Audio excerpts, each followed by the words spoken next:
In a recent stream after the TwitchCon drama, xQc speaks out on the behaviour of Kick streamers at the TwitchCon event. Now if you guys missed E-Rob getting into a fight with a Kick streamer over him exposing E-Rob for cheating on Brit, the link is in the description. Here's xQc on Kick streamers at TwitchCon. It's not even about, oh dude, we can talk about kick this and kick that, and I'll be with you 100%, right? Because these were all Kick streamers, right?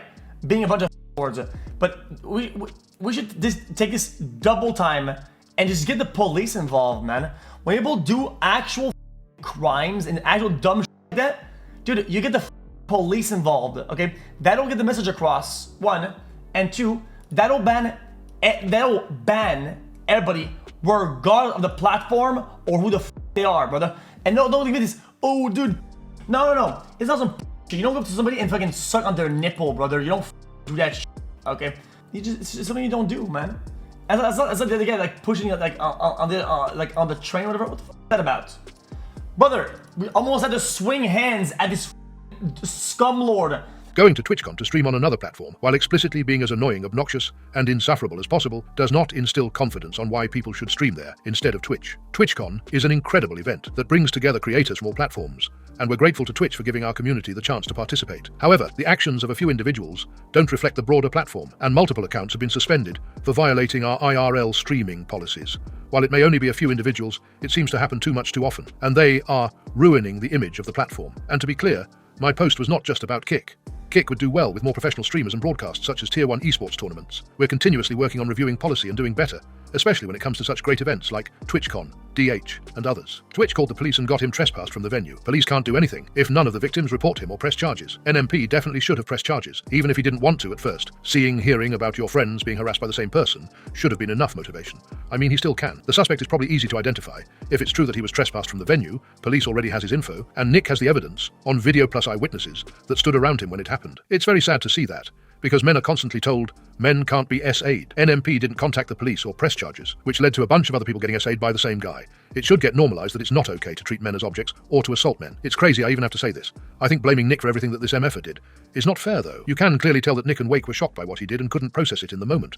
But that's why laws have statute of limitations. Not being from the US, I don't know exactly what the statute of limitations for sexual assault is, probably varies from state to state, and how much of a pain it would be to press charges when living out of state where the crime happened, which might be another factor as to why they might not press charges. Destiny justifies ghosting. A boundary I'm not happy you crossed. It made me feel unsafe, which I can't imagine was your intention, but that is way too much for me where I'm at. As I've mentioned, I'm dating with intention, but that doesn't mean after knowing someone for 4 days, I'm comfortable with that person essentially coming to my home unannounced. Oh man. And she's making the classic female mistake. When you're a woman and a guy makes you uncomfortable, you always ghost. Don't ever give an explanation. Men will gaslight the fuck out of. They gaslight the fuck out of themselves. They gaslight other men, and they gaslight women into believing that ghosting is mean and bad, and that you should always give a reason for why you don't want to see a guy again. But the reality is, men will never accept these reasons, and they will always debate you on them, and they'll always argue on them, and then they'll try to find you and kill you. Okay, just ghost. It's not worth it.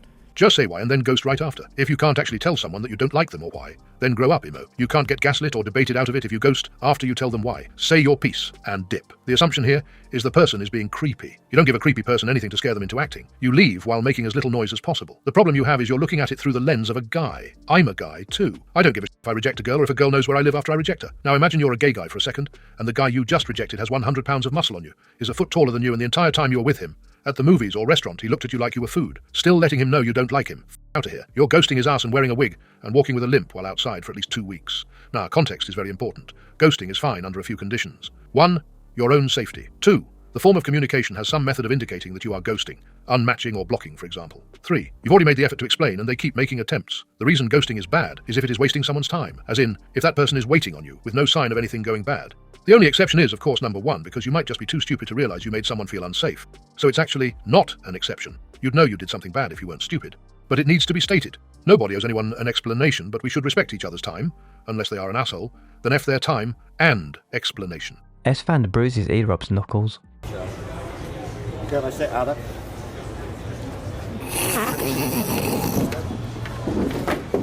Wow, what just happened to you?